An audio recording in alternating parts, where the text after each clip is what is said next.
भारतीय राजनीति में जाति एक ध्रुव सत्य है। अगली बड़ी खबर अब आप तक पहुंचाते हैं। उत्तर भारत हो या फिर दक्षिण भारत, पूरब हो या पश्चिम, देश के किसी कोने में चले जाएं, राजनीति के साथ साथ पूरा सामाजिक ताना बाना जाति के आसपास ही घूमता है। जाति ही चुनाव में जीत हार तय करती है। कांग्रेस के सबसे बड़े नेता और लोकसभा में नेता प्रतिपक्ष राहुल गांधी ने गुजरात के कांग्रेस अधिवेशन में फिर से जाति का राग छेड़ा है। जाति गणना को लेकर मोदी सरकार को घेरा है। पहले राहुल गांधी का आज का बयान सुनिए, फिर राहुल के इस जाति गणना की मांग का पूरा सच देश के सामने रखेंगे। मोदी जी ने, आरएसएस ने साफ कह दिया, हम जाति जनगणना नहीं करेंगे। हम जानना नहीं चाहते हैं, हम समझना नहीं चाहते हैं,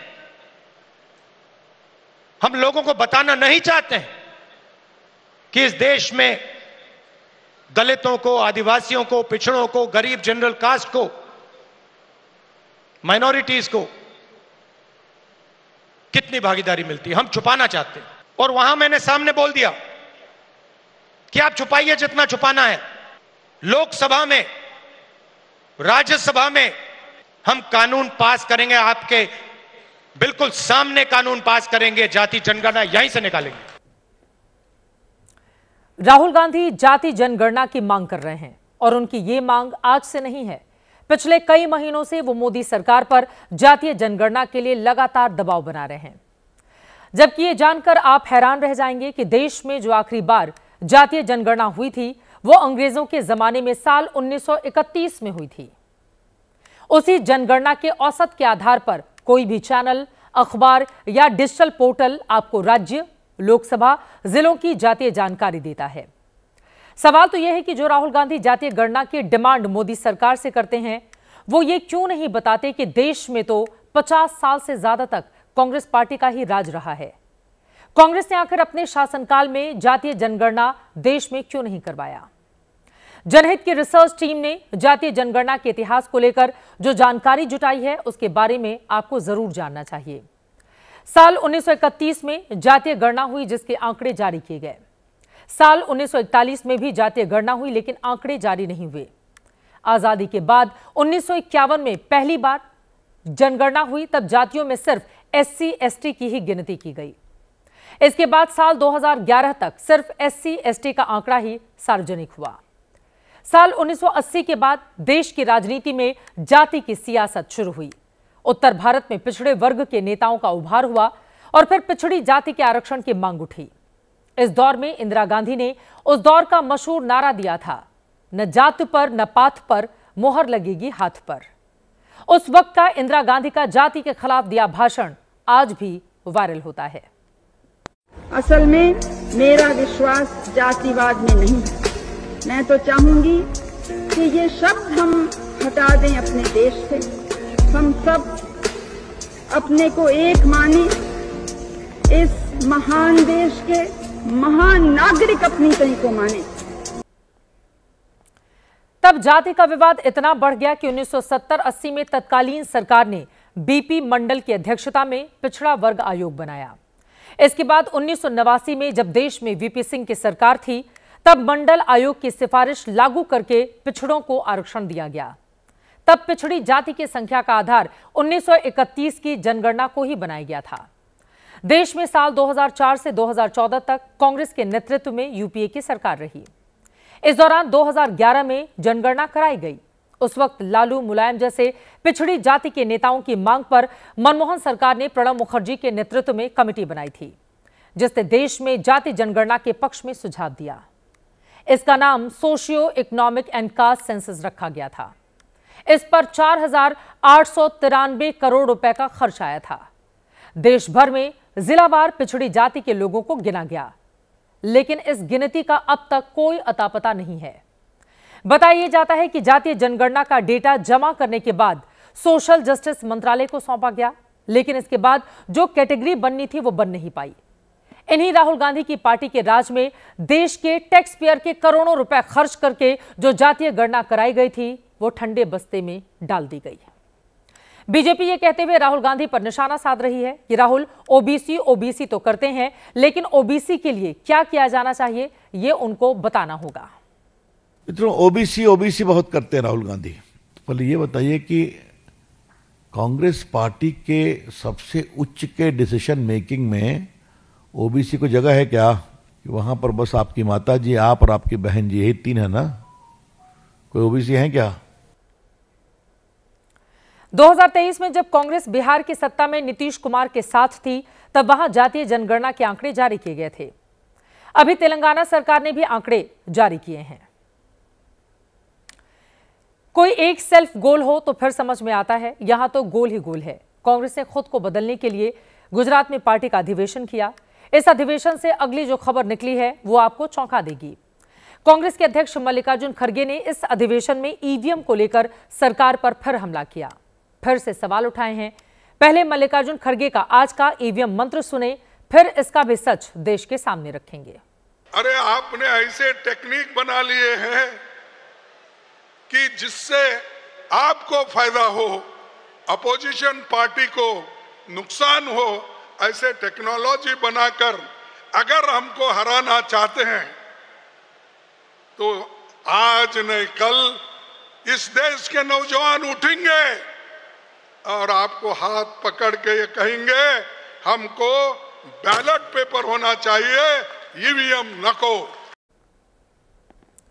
आपने ऐसी टेक्निक बना ली है। ईवीएम को लेकर सत्ता पक्ष पर हमला करने के लिए मल्लिकार्जुन खड़गे इन शब्दों का सहारा ले रहे हैं, जबकि कांग्रेस को कौन बताए किसी ईवीएम के दम पर कांग्रेस इस वक्त लोकसभा में 99 के नंबर पर पहुंची है। इसी ईवीएम के दम पर राहुल गांधी 2 लोकसभा सीट से पिछले साल जीतकर सांसद बने, बाद में एक छोड़ दिया। 2019 में अमेठी से हार गए थे। इस बार उनकी पार्टी अमेठी भी जीती और राहुल खुद रायबरेली से सांसद बने। राहुल ने वायनाड की सीट खाली की तो इसी ईवीएम ने उनकी बहन प्रियंका गांधी को पहली बार वहां से सांसद बनाया। ईवीएम की ही देन है कि प्रियंका संसद में है। ईवीएम की ही देन है कि कर्नाटक, हिमाचल और तेलंगाना में विरोधियों को सत्ता से बेदखल करके कांग्रेस सत्ता में आई है। इसी ईवीएम से तो अभी आपके गठबंधन की झारखंड में भी जीत हुई है।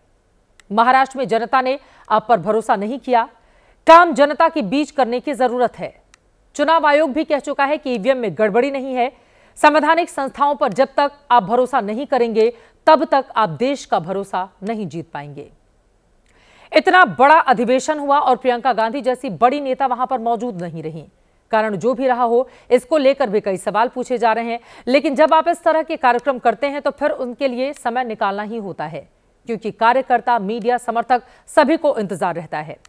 बताया जा रहा है कि कांग्रेस के 35 नेता ऐसे थे जो इस मीटिंग में शामिल नहीं हुए थे। कल 35 सदस्य नहीं मौजूद थे तो एक को निशाना बनाना सही नहीं है।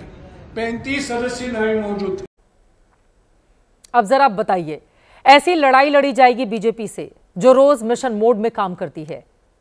इसीलिए हमें यह कहना पड़ रहा है कि मजबूत विपक्ष बनने के लिए, सत्ता की चाहत के लिए कांग्रेस को अपने अंदर झांकना होगा। दोष देने भर से वो भी ईवीएम को काम नहीं चलेगा। मेरा मानना है कि विपक्ष की हैसियत से सरकार पर सवाल उठाने का अधिकार खड़गे साहब को है, उठाना भी चाहिए, कांग्रेस के सभी नेताओं को भी है। लेकिन ऐसा नहीं हो सकता कि मीठा मीठा गप गप, कड़वा कड़वा थू थू। सच्चाई को देखना होगा, सच्चाई को समझना होगा। बिना सच्चाई का सामना किए, बिना कमियों को दूर किए किसी जंग को जीत पाना आसान नहीं है। खुद को बदलने में जुटी कांग्रेस ने बिहार चुनाव के लिए एक नया प्रयोग करने का मन भी बनाया है। वैसे तो यह प्रयोग बीजेपी पहले कर चुकी है। सफल रही या असफल यह चर्चा का विषय हो सकता है, लेकिन खबर यह है कि कुछ उसी तरह के फॉर्मूले पर चलने का मन कांग्रेस पार्टी की ओर से भी बनाया गया है। मीडिया रिपोर्ट्स के मुताबिक जिस दिन राहुल गांधी बिहार में कन्हैया की यात्रा में शामिल होने गए थे, उसी दिन पार्टी ने नेताओं और कार्यकर्ताओं के लिए एक गाइडलाइन जारी की। इसके मुताबिक जिला कमेटी में पदाधिकारी बनने से लेकर विधानसभा चुनाव में टिकट की दावेदारी करने वाले नेताओं को अपना सोशल मीडिया प्रोफाइल दुरुस्त करना होगा। फॉलोअर्स की संख्या मजबूत करनी होगी। फेसबुक पर 1,30,000 फॉलोअर होने चाहिए। एक्स हैंडल ट्विटर पर 50,000, इंस्टाग्राम पर 30,000 फॉलोअर्स होने की शर्त रखी गई है। अब इस फरमान के बाद से कांग्रेस के नेताओं में बेचैनी है। पटना के पॉलिटिकल कॉरिडोर में तो इस बात की भी चर्चा है कि पार्टी के मौजूदा विधायक भी आंकड़ों के सुलझन में खुद को फंसा हुआ महसूस करने लगे हैं।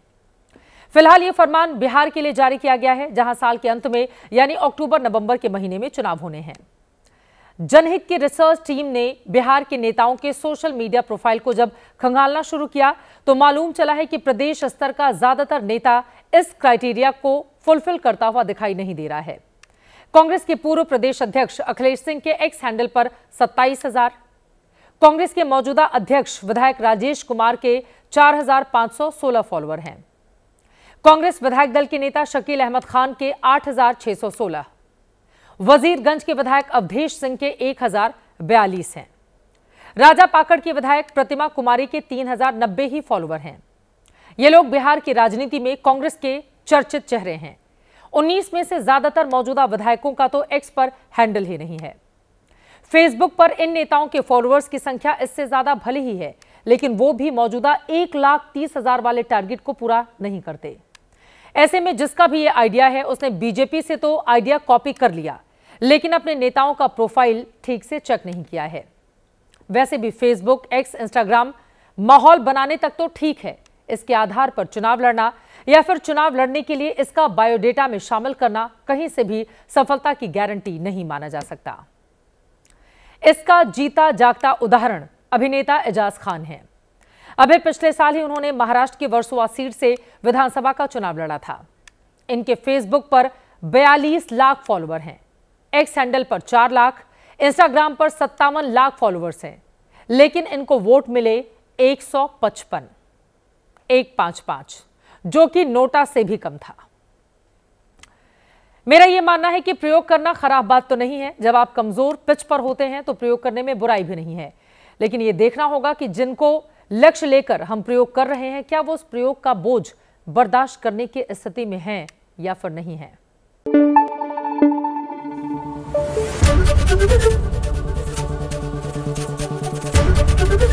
एबीपी न्यूज आपको रखे आगे।